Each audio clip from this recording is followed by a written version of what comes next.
Kami sudah sampaikan ya, ada beberapa kitab yang masuk dalam kategori Deuterokanonika.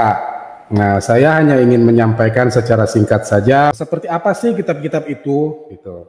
Nah, di sini kita melihat yang pertama ya, saya tidak sesuai urutan, saya perbesar untuk kita lihat semua dan saya akan coba persingkat karena ini ada beberapa kitab yang harus disampaikan. Tertulis jelas bahwa kitab kebijaksanaan Salomo ini ada kaitannya dengan kehidupan Salomo. Ya, saya bacakan singkat ya. Kebijaksanaan Salomo adalah sebuah kitab yang ditulis dalam bahasa Yunani, Bapak Ibu. Diduga berasal dari Alexandria, ya, Septuaginta, sekitar tahun 100 sebelum Masehi. Nah, penulis kitab ini tidak diketahui.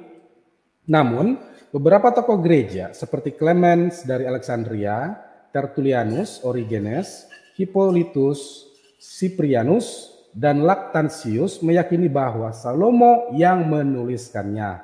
Hanya keyakinan, Pak, karena sudah sedemikian tuanya ya.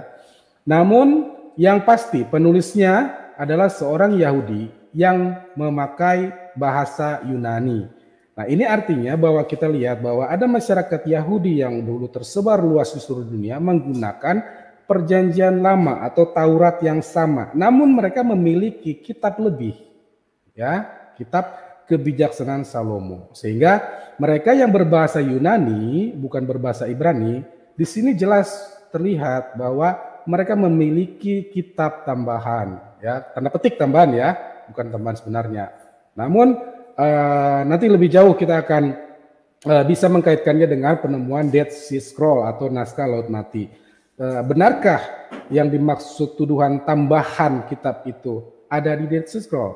Nah, kalau ada sebenarnya bukan tambahan ya, impossible, tidak mungkin menambah ke dalam naskah yang sudah tua di dalam laut sana, kemudian muncul tiba-tiba ya. Itulah singkapan-singkapan misteri Allah kita. Kemudian saya lanjutkan, dalam gereja mula-mula kitab ini belum dianggap mempunyai otoritas ya.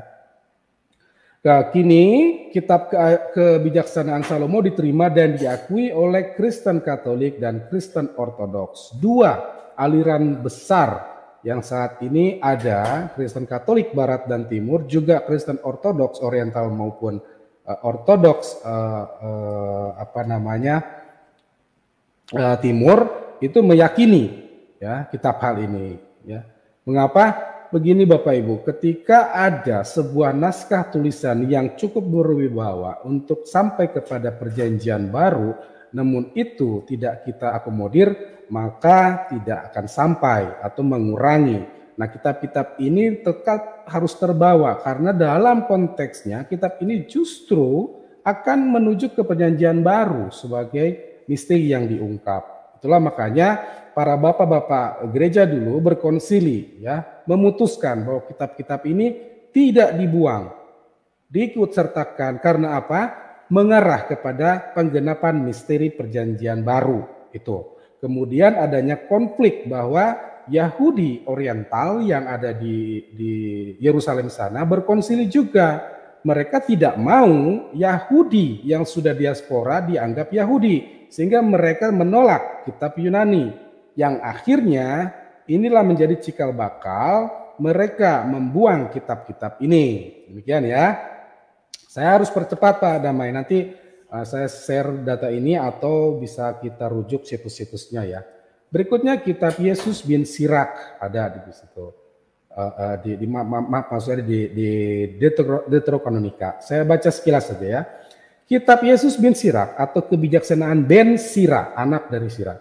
Kebijaksanaan bin Sirak, hikmat Yesua ben Sirak atau Sirak disebut orang Kristen sebagai Ecclesiasticus. Ya, kitab ini ditulis sekitar tahun 180 sampai 175 sebelum Masehi. Penulisnya adalah Yesus bin Sirak, anak dari Sirak, putra dari Sirak. Adalah seorang Yahudi yang tinggal di Yerusalem, yang kemudian mempunyai alirannya sendiri dan menulis karyanya di Alexandria. Itu penjelasan singkatnya. Saya lompat. Para bapak gereja berbahasa Yunani menyebutkan hikmat yang agung, sedangkan para bapak gereja berbahasa Latin menyebutnya sejak Siprianus maksud saya menyebutnya Ecclesiasticus karena kitab ini seringkali dibaca di gereja-gereja dan karena itu disebut Liber Ecclesiasticus, kitab gereja artinya. Di masa kini kitab ini lebih sering disebut Bin Sirach atau kitab Sirach saja. Demikian. Berikutnya ke kitab Ester ya. Kalau orang beranggapan kitab Ester itu sudah lengkap, keliru. Ada kitab tambahannya yang tidak diikutsertakan. Inilah tambahan kitab Ester. Kitab Ester adalah bagian dari Alkitab Ibrani atau Perjanjian Lama di Alkitab Kristen yang termasuk golongan kitab-kitab Ketuvim, berisi riwayat orang Yahudi pada zaman Persia pada abad ke-5 Masehi. Abad ke-5 sebelum Masehi, Bapak Ibu. Yang kemudian memulai hari raya Purim yang diperingati, Purim sekitar bulan Maret. Dalam kitab ini nama Allah ataupun nama YHWH, Yod-Heh-Vav-Heh tidak disebutkan. Namun itu tidak berarti bahwa tidak ada pimpinan Tuhan di dalam kitab ini. Ya, karena kita mengakui bahwa atas pimpinan atau ilham dari Roh Kudus, maka tidak serta-merta semua tulisan harus kita kesampingkan. Ya, karena kitab kita berbeda dengan kitab agama lain. Kita tidak mengenal kitab jatuh dari langit atau otomatis muncul dari batu, begitu Bapak Ibu ya. Semua ada sejarahnya, semua ada jalan ceritanya, sehingga logika dan akal budi manusia tercerahkan dengan sejarah yang dialirkan oleh Tuhan kepada manusia. Demikian. Kemudian kita masuk ke kitab Yudit. Kitab Yudit adalah salah satu yang termasuk dalam kitab Deuterokanonik ya, atau kitab apokrif dalam istilah Protestanisme. Kitab yang termasuk dalam Septuaginta dan dalam Perjanjian Lama Katolik Roma dan Ortodoks Timur, tetapi ditolak oleh Yahudi Rabinik ya, dan gereja Protestan tentunya ya. Memang ini karena protes terus memang sampai akhir hayatnya. Kitab ini disebut kitab yang inspirasional. Umat melawan semua penjajah yang hendak menajiskan tempat suci.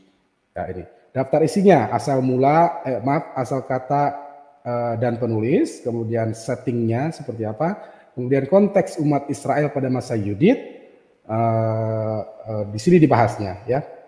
Terlalu panjang Bapak Ibu, mohon maaf ini karena udah lapar sebetulnya. Jadi pokok-pokok aja ya pada Maya, karena udah disetujui oke.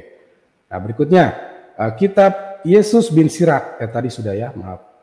Kemudian saya masuk ke ini, kitab Baruk. Nah, ini ada di dalam Deuterokanonika. Kitab Baruk yang kadang-kadang dirujuk sebagai satu Baruk disebut sebagai kitab Deuterokanonis atau apokrif dari Alkitab. Meskipun kitab ini tidak terdapat dalam kitab suci Ibrani, ia terdapat dalam kitab Alkitab bahasa Yunani Septuaginta atau istilahnya LXX. Ya, 40, Septuaginta 40. Di dalam kitab ini ditemukan di selang kitab-kitab kenabian yang mencakup pula kitab Yesaya, Yeremia, Ratapan, Yeskiel, Daniel, dan ke-12 nabi-nabi kecil. Kitab ini dinamai seturut Baruk bin Neria, juru tulis Nabi Yeremia, juru tulisnya, yang hidup pada masa abad ke-6 sebelum Masehi. Ya. Para berbakat menduga bahwa kitab ini ditulis pada masa dan atau tidak lama setelah masa Makabe. Ya, sudah jelas ada di dalam Alkitab ini Makabe. Dalam Vulgata, yaitu Alkitab versi Raja James dan banyak versi lainnya, surat Yeremia ditambahkan sebagai anggota belakang dari kitab ini sebagai bab ke-6. Kitab Baruk ini Bapak Ibu. Ya, sedikit saja, mohon maaf keterbatasan saya menjelaskan.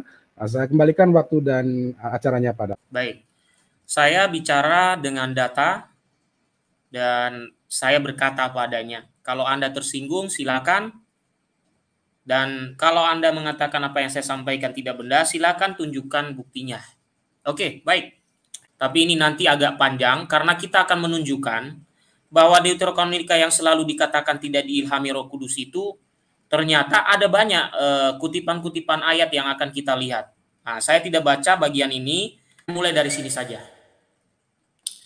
Ya, perlu kita ketahui bahwa Allah Tritunggal Maha Kudus itu tidak pernah menyerahkan kitab suci secara langsung atau menjatuhkan dari langit kepada para nabi. Tidak ada kisahnya dalam kitab suci yang bercerita soal itu, kecuali 10 perintah Allah. Itu pun dipecahkan oleh Musa ketika dia marah, ya. Dan kemudian Allah memanggil dia kembali ke Gunung Sinai. Itu yang ada ceritanya Allah sendiri memberikan, ya. Kalau yang lain adalah diilhami oleh Roh Kudus melalui penulis-penulis suci. Dan orang-orang Yahudi meyakini bahwa kitab Taurat itu adalah ditulis oleh Musa. Oke. Nah, kitab suci yang kita miliki saat ini merupakan tulisan para penulis yang diilhami oleh Roh Kudus melalui sejarah keselamatan selama berabad-abad. Dan kitab Deuterokanonika juga adalah bagian dari perjanjian lama, ya. Septuaginta yang diterjemahkan ke dalam bahasa Yunani, ya, pada tahun 250 sampai 125 before Christ atau sebelum Kristus, itu memuat kitab-kitab Deuterokanonika. Itu artinya apa? Pada tahun-tahun ini, ya, bahkan Kristus before Christ berarti Kristus belum lahir, kitab Deuterokanonika itu sudah ada dalam perjanjian lama. Berarti kalau ada yang lahir abad ke-16 atau abad ke-15 yang menghilangkan itu perlu dipertanyakan. Atau ada yang menuduh Katolik mengurangi kitab itu, berarti perlu dipertanyakan. Mereka sebenarnya dari mana? Ini sebelum Kristus lahir sudah ada kitab ini. Ya, sudah ada dan sudah menjadi bagian perjanjian lama. Lalu kalian menuduh Katolik menambahkan itu dari mana sumbernya? Sumbernya dari mana? Baik, itu hanya tantangan saja supaya agak menggigit sedikit. Oleh sebab itu ya, mengikuti Septuaginta, ya, kitab suci edisi Katolik, ya, yang berbahasa Inggris, ya, menyatukan Deuterokanonika sebagai bagian perjanjian lama. Jadi tidak ada catatan tulisan di dalam pemisahan itu Deuterokanonika tulisannya, tidak ada itu. Ya, yang dilakukan di Indonesia sebenarnya, mohon maaf, saya mau mengatakan jujur saja, itu sebenarnya seharusnya tidak ada tulisan itu. Tidak ada pemisahan itu. Kalau memang mereka benar-benar kembali kepada Septuaginta, ya, kitab suci yang benar-benar dari sebelum Masehi tadi, ya, 250 sampai 125 sebelum Masehi. Tapi di Indonesia ketidakjujuran itu dipelihara, termasuk memuat tulisan Deuterokanonika. Coba Anda baca kitab suci terbitan LAI. Ya, ini tuh bukan bermaksud saya mengkritisi LAI, tapi saya hanya memberitahukan saja.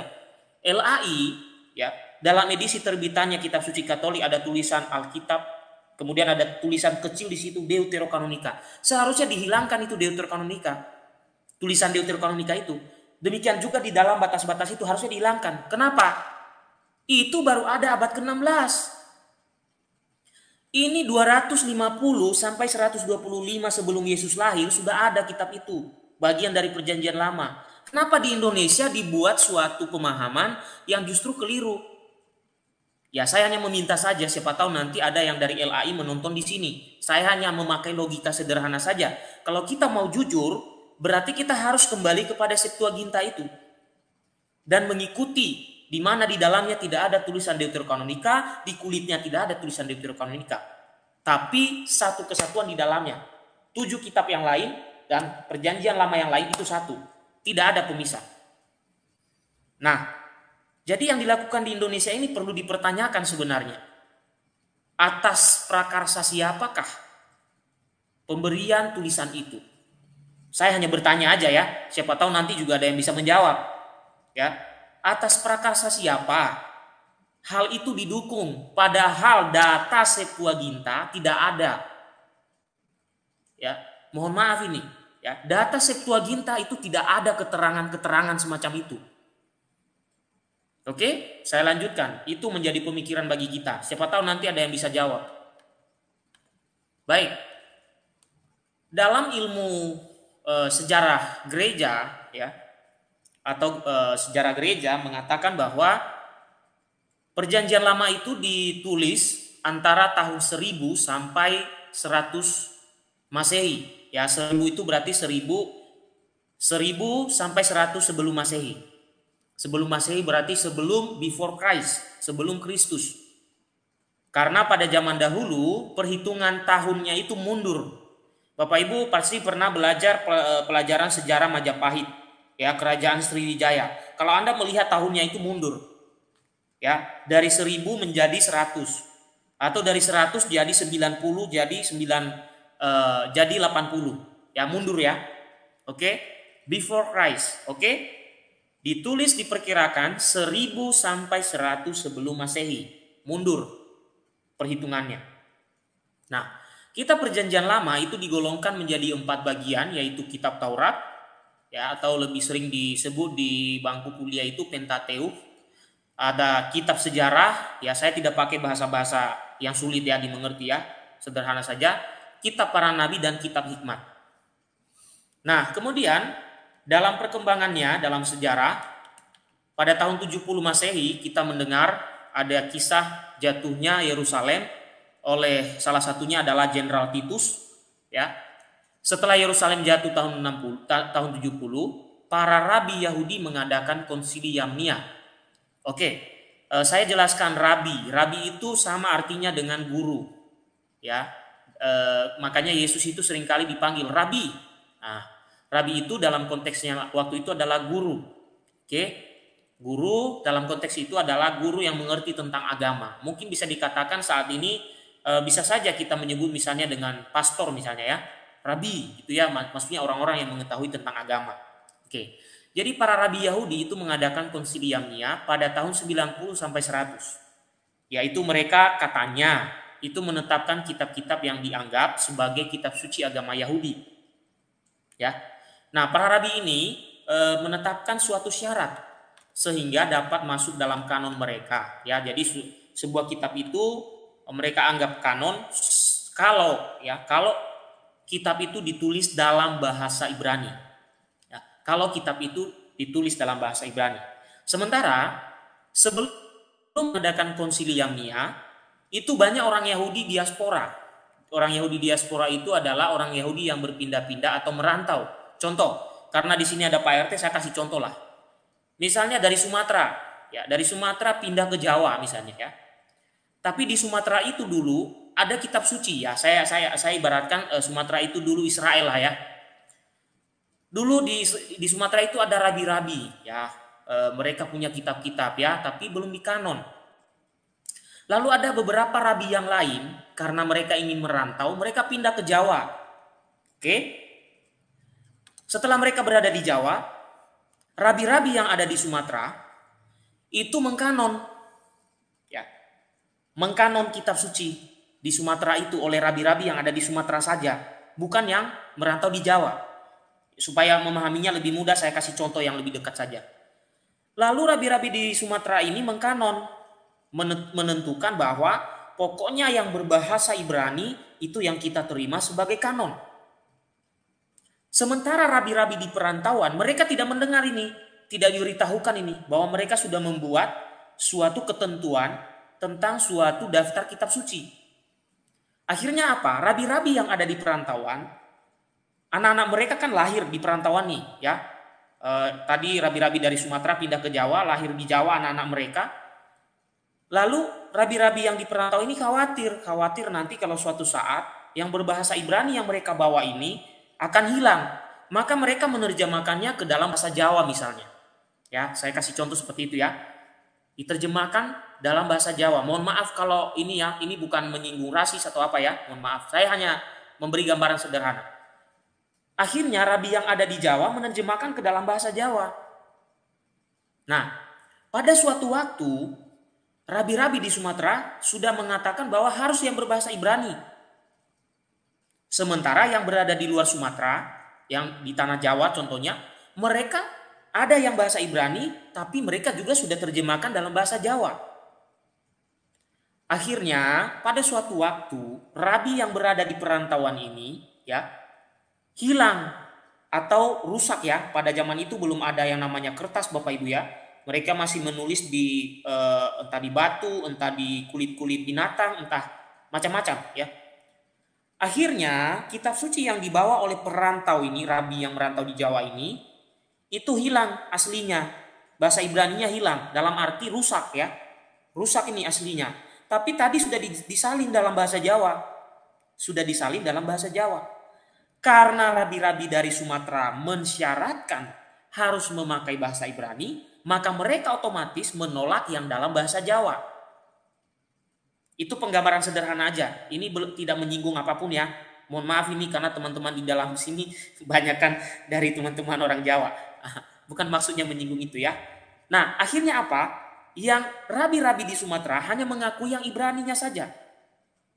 Rabi-rabi yang di perantauan di Jawa itu mengakui dua-duanya, Ibrani dan juga bahasa Jawa. Karena apa? Karena yang Ibrani asli yang mereka bawa dari tempat mereka tadi lalu merantau tadi itu sudah hilang aslinya. Atau rusak kulit binatangnya atau tempat penulisannya rusak. Tapi salinannya dalam bahasa Jawa masih ada. Itu kenapa orang Yahudi menolak Deuterokanonika.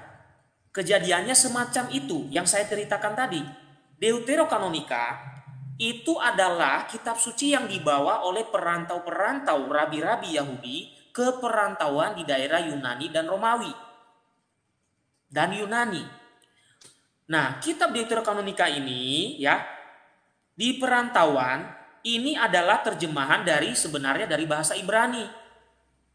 Lalu mereka terjemahkan dalam bahasa Yunani. Karena orang Yahudi menetapkan hanya yang ada Yahudinya di tanah aslinya, seperti tadi saya kasih contoh di Sumatera tadi, itu hanya mengakui yang berbahasa Ibrani. Maka otomatis mereka menolak yang berbahasa Yunani, padahal sumbernya sama. Hanya karena diterjemahkan ke dalam bahasa Yunani, itu alasannya. Tetapi sebenarnya kalau kita lihat, tadi kan sudah saya tunjukkan, tahun 250 sampai 125 before Christ itu satu. Tidak ada pemisahan. Tidak ada penolakan sebelum diadakannya Konsilium Nia. Meskipun ada para ahli yang mengatakan bahwa pada Konsilium Nia sebenarnya mereka tidak menetapkan apa-apa. Tapi ada juga yang mengatakan mereka menetapkan bahwa kitab suci yang mereka akui harus berbahasa Ibrani. Akhirnya apa yang terjadi? Yang berbahasa Yunani tadi yang mempunyai sumber yang sama dari rabi Yahudi juga itu ditolak karena persyaratannya harus bahasa Ibrani. Saya lanjutkan. Nah, yang berbahasa Yunani itu yang saat ini di Indonesia disebut Deuterokanonika. Ada kitab Tobit, Yudit, Kebijaksanaan Salomo, Putra Sirach, Barukh, 1 dan 2 Makabe. Ya. Oke. Saya lanjutkan.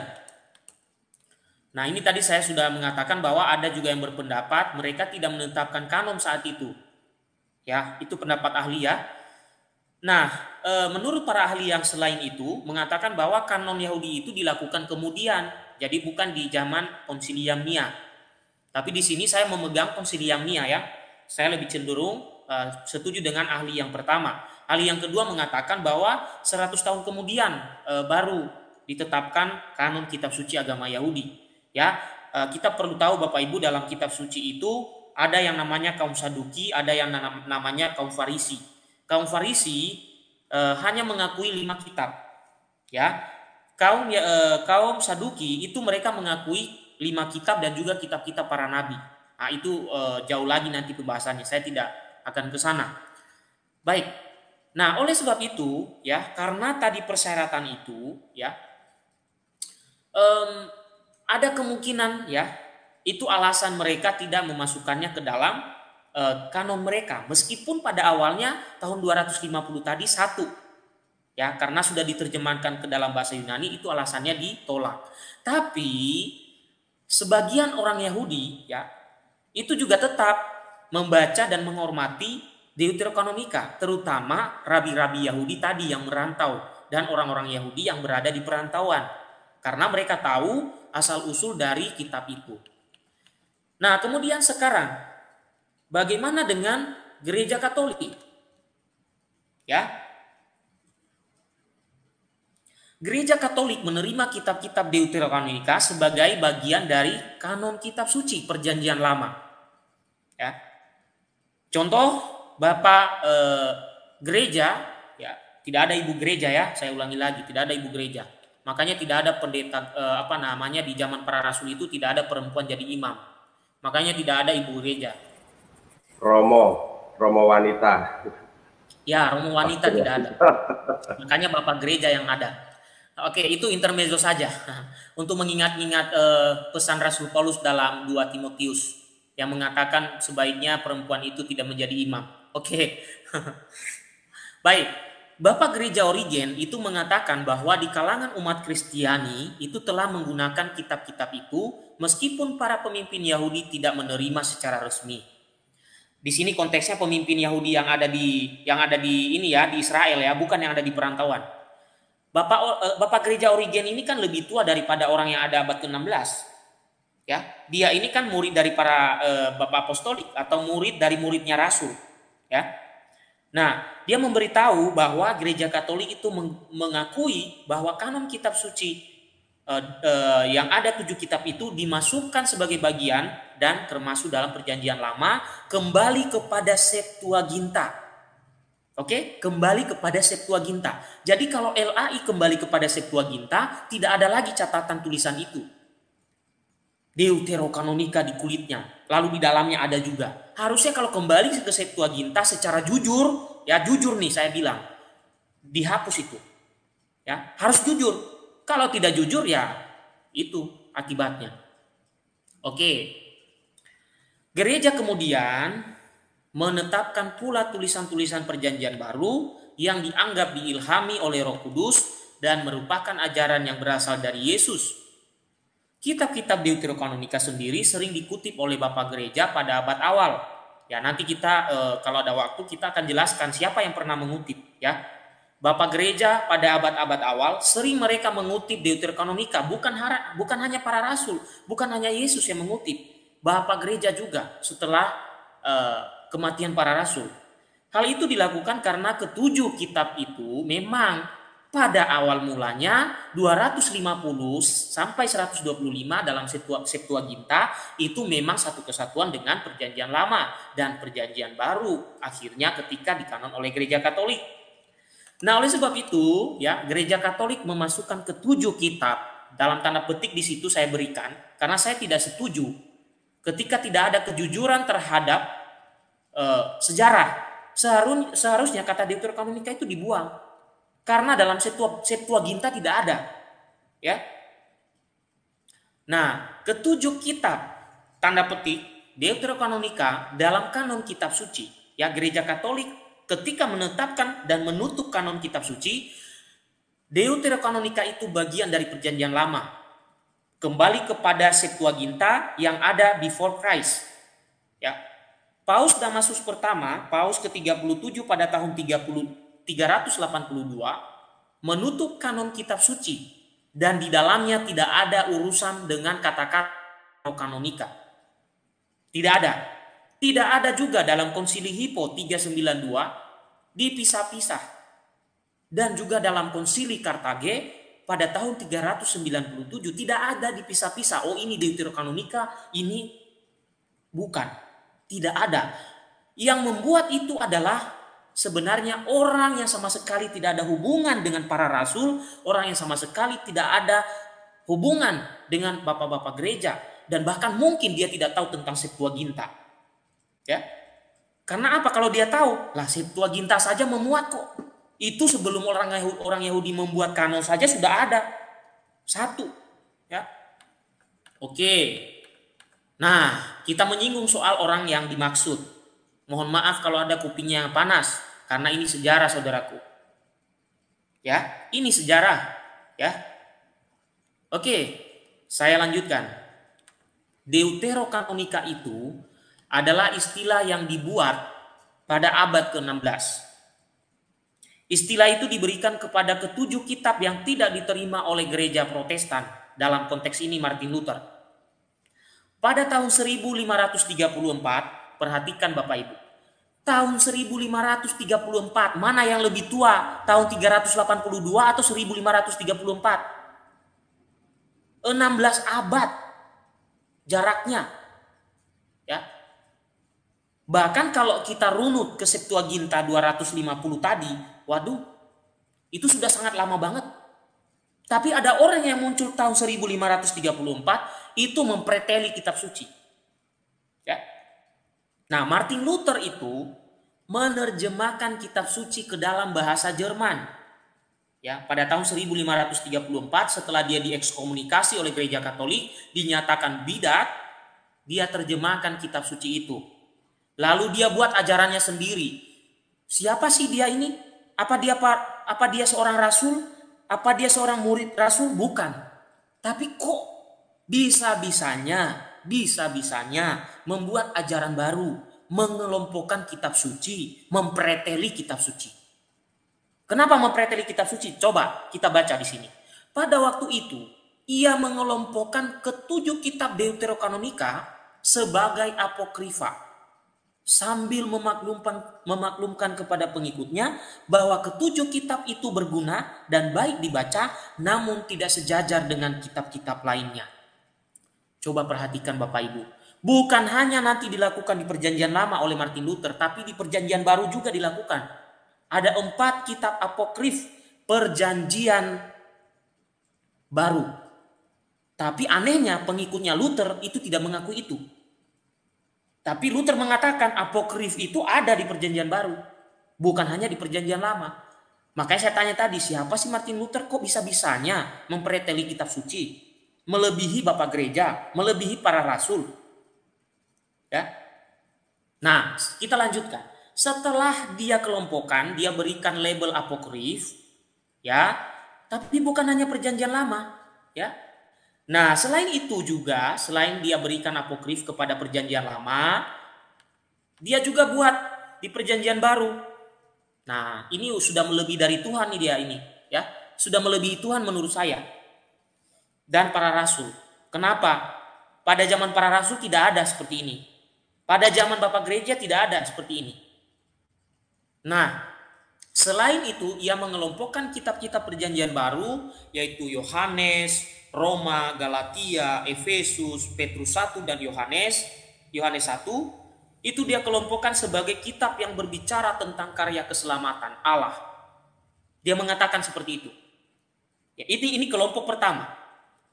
Kemudian ia juga mengelompokkan kitab-kitab yang dia sebut sebagai kitab non-kanonik atau apokrif. Jadi bukan hanya Deuterokanonika yang harusnya apokrif kalau LAI jujur.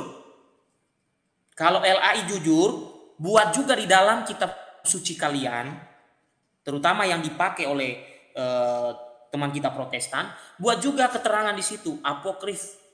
Ya, jadi di bagian depan Ibrani, Yakobus, Yudas, Wahyu itu juga ditulis harusnya ini apokrif atau Deuterokanonika kedua. Karena di Perjanjian Lama sudah dibuat, di Perjanjian Baru juga dibuat. Oke? Jadi apokrif Perjanjian Baru atau non-kanonik menurut Martin Luther, ya, dari kuasanya sendiri, bukan kuasa Tuhan, dia preteli kitab suci itu, dia berikan paham-pahamnya sendiri. Selain dalam Perjanjian Lama, dia dalam Perjanjian Baru mengatakan Ibrani, Yakobus, Yudas dan Wahyu itu adalah non-kanonik atau apokrif. Kalau kalian jujur soal sejarah, seharusnya kalian juga kasih keterangan dalam Perjanjian Baru yang kalian pegang itu sebagai apokrif. Tapi tidak ada kejujuran di situ. Anda jujur soal Deuterokanonika di Perjanjian Lama, Anda menabrak sejarah Septuaginta, Anda juga tidak jujur dengan apokrif di Perjanjian Baru. Ya, Anda tidak jujur juga di Perjanjian Lama tentang Deuterokanonika, kemudian di Perjanjian Baru juga tidak jujur. Artinya apa? Berkata atas nama Tuhan tapi tidak jujur. Nah, sekarang saya berikan pilihan kepada teman-teman semua di sini. Anda mau mengikuti orang yang tidak jujur dengan kenyataan atau orang yang tidak jujur tapi pakai nama Tuhan? Silakan dipilih. Ya. Oke, jadi mulai dari sekarang saya sarankan LAI itu juga menulis di depan 4 kitab ini sebagai apokrif. Kalau kalian memang konsisten, ya, kalau memang kalian konsisten mengatakan juga ada di Deuterokanonika, harus konsisten dong. Ada apokrif juga, harus jujur. Jadi kalau kalian mengatakan Ibrani, Yakobus, Yudas, dan Wahyu apokrif, berarti sebenarnya yang kalian ikuti itu bukan ajaran Yesus, tapi ajarannya Luther. Bukan ajaran para rasul, tapi ajaran buatan Luther. Nah, ada alasan-alasan mengapa Luther membuat hal itu, saudara-saudaraku. Dan ternyata alasannya itu karena apa yang dia temukan dalam kitab-kitab itu, ya, ternyata bertentangan dengan ajaran yang dia buat, yaitu 3 sola. Oke? Ada 2 pendapat sejarawan. Nah, saya sih hanya mengutip sejarawan aja, tidak berkata dari diri saya.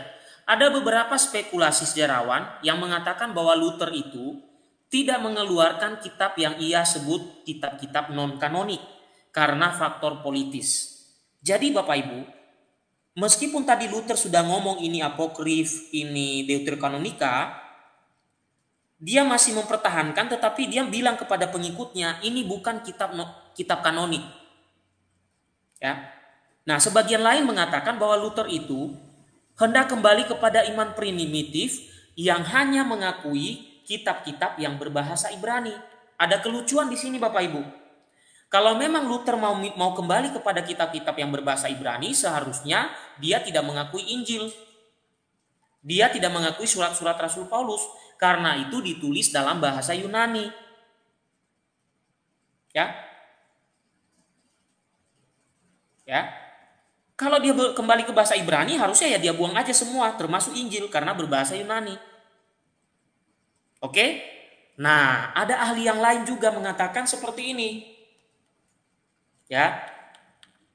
Sementara ahli lain mengatakan bahwa Luther menyingkirkan beberapa kitab karena tidak sesuai dengan teologi yang ia anut. Ya, dia singkirkan, dia katakan di Perjanjian Baru ada apokrif, yaitu Ibrani, Yudas, Yakobus, Wahyu, terutama Yakobus di situ itu bertentangan dengan 3 sola yang dia buat. Dan juga Wahyu. Dan juga yang diceritakan di dalam Yudas.